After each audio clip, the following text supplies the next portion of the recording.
Hello everyone and welcome to the It's Funny to Tears channel. Today I've got a story for you that perfectly captures how a simple, everyday task can spiral into a hilariously chaotic adventure. It all started on a Tuesday afternoon. I had a dentist appointment, and if you know me, you know I'm not a fan. So I was already a bit on edge. I was running a little late, as usual, and hunting for a parking spot near the clinic was proving to be a nightmare. Every single spot was taken.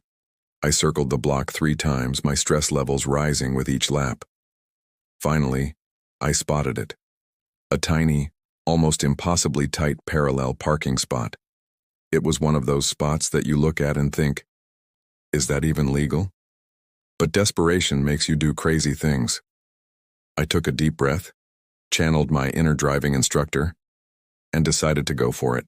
The car in front was a massive, shiny black SUV that looked like it cost more than my apartment. The car behind was a beat-up old station wagon, covered in bumper stickers like, "My other car is a broomstick," and "Honk if you love peace and quiet." The contrast was pretty funny, but I didn't have time to appreciate it. I pulled up alongside the SUV, checked my mirrors, and started to reverse. My car has one of those fancy backup cameras, which you'd think would make this easier. Spoiler alert, it did not. The screen showed a jumble of curb, bumper, and what looked like a very judgmental pigeon watching my every move. I twisted the wheel, trying to remember the geometry lessons I failed in high school. Right, then left, then right again, or was it left, right, left? It felt like I was trying to solve a Rubik's Cube with a steering wheel. After about 5 minutes of this awkward dance, I was halfway in. Not bad, I thought. But I was also crooked. Very crooked. My car was at a 45-degree angle, looking like it had tried to park and then changed its mind halfway through. A guy walking his dog stopped and just stared. The dog seemed equally unimpressed. I could feel my face getting hot. "Just a little more," I muttered to myself, pulling forward to straighten out. That's when I heard it. A soft, sickening scrape. My heart dropped into my stomach. I froze, hands gripping the steering wheel, too scared to even look. Did I hit the SUV? The expensive, pristine, probably owned by a lawyer SUV? I slowly, very slowly, leaned out my window. There was no visible damage, but the sound had been undeniable. At this point, a small crowd had started to gather. The man with the dog was now joined by a woman with a stroller and 2 teenagers who were openly filming me on their phones. Fantastic. My public humiliation was now potential viral content. I decided to abandon the mission. This spot was cursed. I pulled out, probably with more speed than was necessary, and started my hunt again. I finally found a spot 3 blocks away, which meant I had to do a brisk, sweaty jog to the dentist's office, arriving looking like I'd just run a marathon. The receptionist gave me a look that was a mix of pity and concern. My dentist appointment was as unpleasant as I expected, and all I could think about was the parking spot from hell. After the appointment, with my mouth still feeling numb and weird, I walked back to my car. As I passed the scene of my earlier failure, I noticed something. The cursed parking spot was now occupied by a tiny smart car, parked perfectly with acres of space on either side. It was taunting me, but that wasn't the best part. The owner of the big black SUV was there, inspecting his vehicle with a magnifying glass. He was a very large, intimidating man in a sharp suit.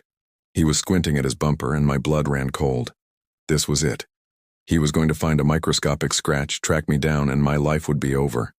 I tried to walk by casually, pretending to be deeply interested in a crack on the sidewalk. As I got closer, I heard him talking on his phone. He sounded furious. "I can't believe it, right here in broad daylight," he boomed. My stomach did a flip. He saw me. He knows. But then he continued. "Some bird? It left a dropping the size of a golf ball right on the hood. It's going to ruin the paint job." I had to physically stop myself from bursting out laughing. All that stress, all that panic, wasn't because of me. It was because of a pigeon with poor aim. I practically skipped the rest of the way to my car, feeling a ridiculous sense of relief. The scrape I heard must have just been my tire against the curb.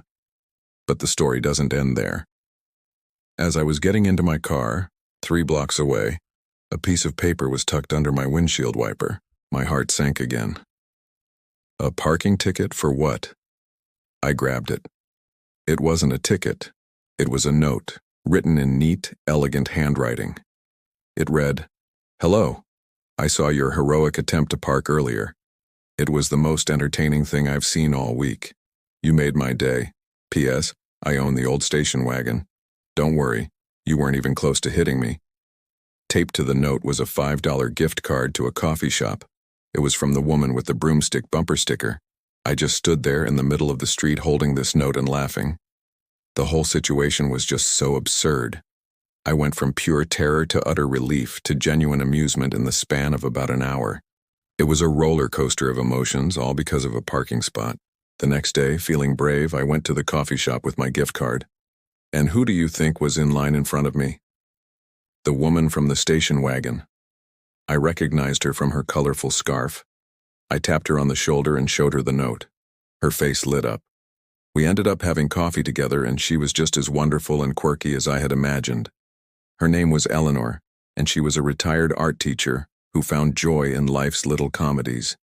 She told me she saw my struggle and just wanted to let me know it was okay, that we all have those days. She said my parking fiasco was like a piece of performance art. We laughed about the angry SUV owner and the judgmental pigeon. It was one of the most unexpectedly delightful conversations I've ever had.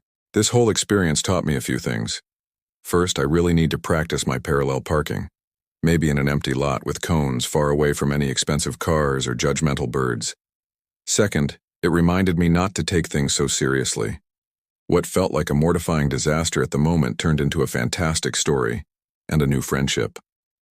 It's a perfect example of how a little bit of kindness and a good sense of humor can completely change your perspective on a bad situation.